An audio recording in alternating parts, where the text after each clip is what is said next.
Today we have a really fascinating stack of source material, and it presents this conflict that I think pretty much all of us Oh, face. constantly. This irresistible emotional pull of inspiration versus, the absolute hard necessity of logic, of clear boundaries. Welcome back to the deep dive. That's right. Our sources for this deep dive, the astrology of the day and the StoryScope narrative for December 20, 2025, they just paint this incredibly detailed picture of a day where boundaries feel, well, really elastic. Elastic, I like that. Yeah, and the tension they identify is that you have these strong feelings pushing you to make these quick, bold moves.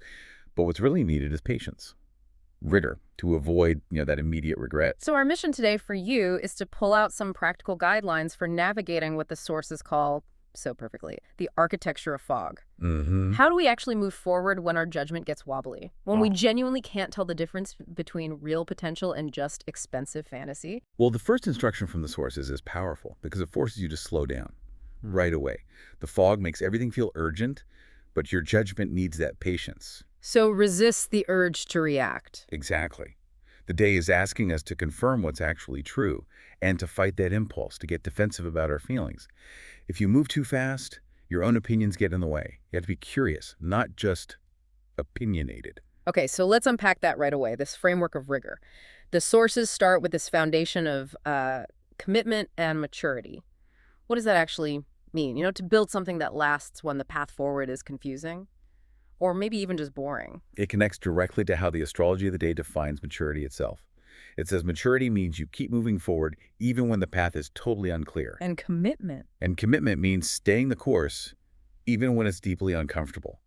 It's a direct challenge to this idea that productive work always has to feel inspired or easy. Right.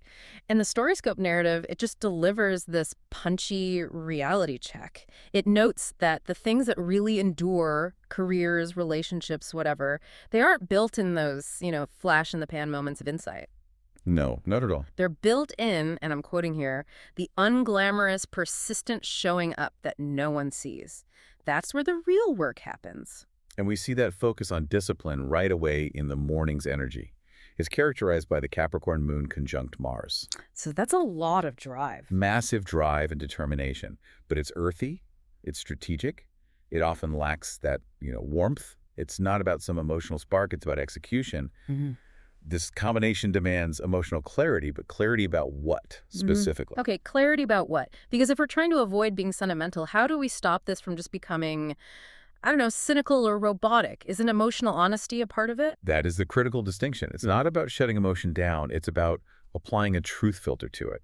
The energy demands clarity about what you are genuinely willing to work for. And what you're not. And conversely, what you're ready to let go of because it's just not worth the resources, the time, the energy, the money. So the crucial question becomes almost transactional, but for the sake of sustainability. Yeah. Does this serve the long-term goal? If yes, build. If no, let it go.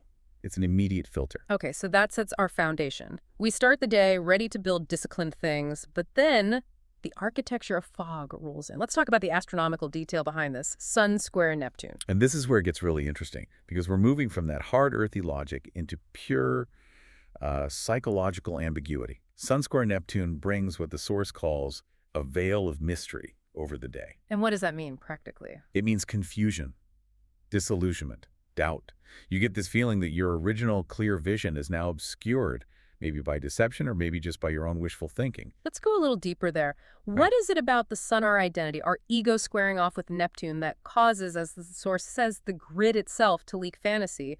What are they fighting over? They're fighting over reality itself. The sun's clarity, right? It's conscious identity, hard lines. Neptune is dissolution, illusion, the subconscious. When they square off, the ego's ability to define what's real gets challenged. So the line between me and everything else gets blurry. It starts to dissolve. Yeah.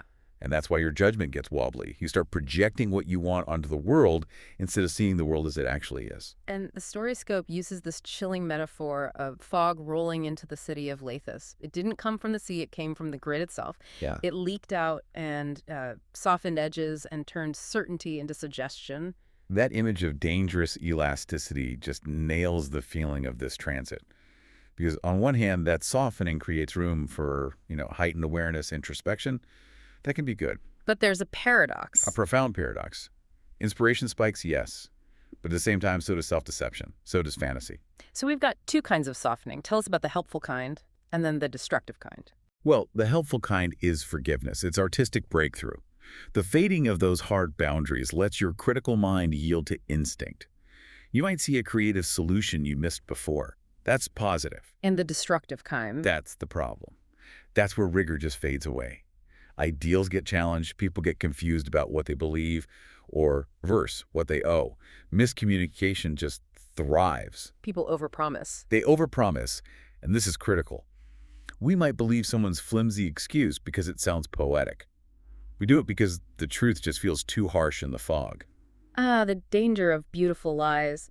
You look at a huge project, you don't prepare, but you just assume it'll all work out because you feel inspired. The feeling takes the place of the work. Absolutely. Yeah. And the only defense against this is purely practical. You have to impose structure where the environment isn't giving you any. If you feel that intense emotional pull, that magic, you have to immediately fact-check anything that costs you time, money, or dignity. So there's a central question we need to ask. Yes. And it runs through both sources. The one defense you must use is asking yourself, am I seeing what's true or what I want to be true? Okay, that confirmation process is essential. So we've got our foundation of discipline, commitment, and we have a fact check for the Sun-Neptune fog. But where does this get tested the most? The sources point right to our relationships, our self-worth, and our money. Let's talk about Venus square Saturn. Venus square Saturn brings a really palpable strain. It tests the durability of anything you value. It's like it's forcing honesty out of your heart. You love something, but Saturn is right there asking, yes, but is it sustainable? Are the containers strong enough? Which is why it shows up as stress in relationships or finances. Exactly. Or conflicts over personal boundaries. And here the StoryScope narrative gives us this crucial distinction that you, the learner, really need. It's the difference between potential and pattern. This just crystallizes the whole problem. Yeah. In this high data city of Lathis, the Bureau of Valuation knew that patterns were expensive. These patterns repeat. They are predictable risk. Potential, on the other hand, cheap, infinite. You can generate endless potential in the fog, but it has no cost, and so it has no weight. Potential is the feeling, the possibility. Pattern is the measurable reality. And the story illustrates this perfectly with two characters, Mara and Jonah. Let's start with Mara. Her projections are described as fluid, as enthusiasm without effort, hope without containers.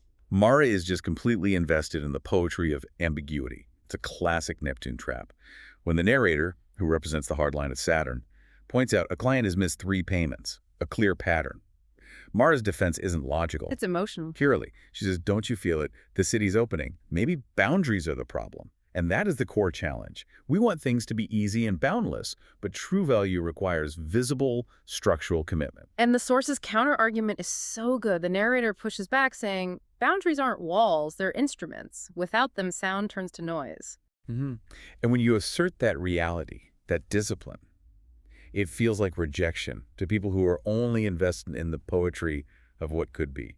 We see that same tension with the Jonah scenario, but with money. He owed credits and time, and his excuse for missing his debts was ornate, a story about delays and destiny. Right, he wasn't just late. He had this whole beautiful narrative to explain why he didn't do the work. And he tries to deflect by questioning the narrator's integrity, saying, don't you trust me? Yes, but the transaction logs told the only story that mattered. Empty, no preparation, no discipline. If you apply this to your life, Mara is the friend with a great idea who never actually starts the business.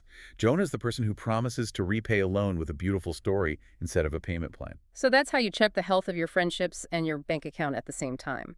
The harsh reality here is that love or inspiration, it's not enough on its own. No. Connection, whether it's business or romance, it requires responsibility. It needs structure. And the narrator's response to Jonah is really the ultimate takeaway for this entire section. It's something you should just internalize. Trust needs receipts. It means trust has to be grounded in action you can see, not just in how sincere someone sounds. That summarizes it perfectly. Love needs boundaries. Money needs discipline. Hope needs containers. True value, the sources insist, shines brightest when it's grounded in self-respecting action, not floating in a fog of potential. And as the day ends in Lathis, the city's structural sensors start to recalibrate. The emergency clarity protocols, the hard limits, they engage. And the fog thins, but reluctantly. People are sort of waking up from this shared And dream. they're looking at the damage. Yeah, and the physical damage. Contracts signed in a haze, values spent on promises that were never going to be kept. And the return to clarity is described so beautifully because it wasn't some grand revelation. It didn't arrive as this big, inspiring breakthrough. No, clarity arrived as a subtraction. The source says it came from letting go of what wasn't sustainable and from tempering the ego that insisted everything should be. It was the hard work of looking at the pattern, seeing the cost of the poetry, and making choices that were clean, not comfortable. And the final state of the city. It's important to note, hope and love didn't just disappear. They just got grounded. Exactly. Hope still had its container. Love was still there, but now it had boundaries. And money started to flow again. But it's described as disciplined and dull. And in that dullness. And critically, Yeah. the narrator observes that in that very dullness, something valuable shone. The structures that last are the boring ones. They're the repeatable patterns we commit to, not the fleeting potential we just dream about. This has been a really profound deep dive into the architecture of solid judgment. We have to honor that depth of the heart, the intuition it offers, but we have to balance it with reason, with fact-checking. Right, so when the fog rolls in again, and it will, you rely on the structures you built when the sun was shining. And that leads us to the final thought the narrator leaves us with. They know the fog is coming back tomorrow in another form, and they plan to meet it the same way. Heart open, eyes checked, patterns remembered. Mm-hmm. So the question for you, the listener, is this. The city of Lathis had external emergency clarity protocols. Based on our analysis today, what are the internal protocols you need to design and maintain so that you're always ready for the next fog? Is it implementing that simple check? Am I seeing what's true or what I want to be true? Or is it institutionalizing that ultimate boundary? Trust needs receipts. It's that essential work of separating the poetry from the real-world preparation. And making sure your commitments always have containers. Absolutely.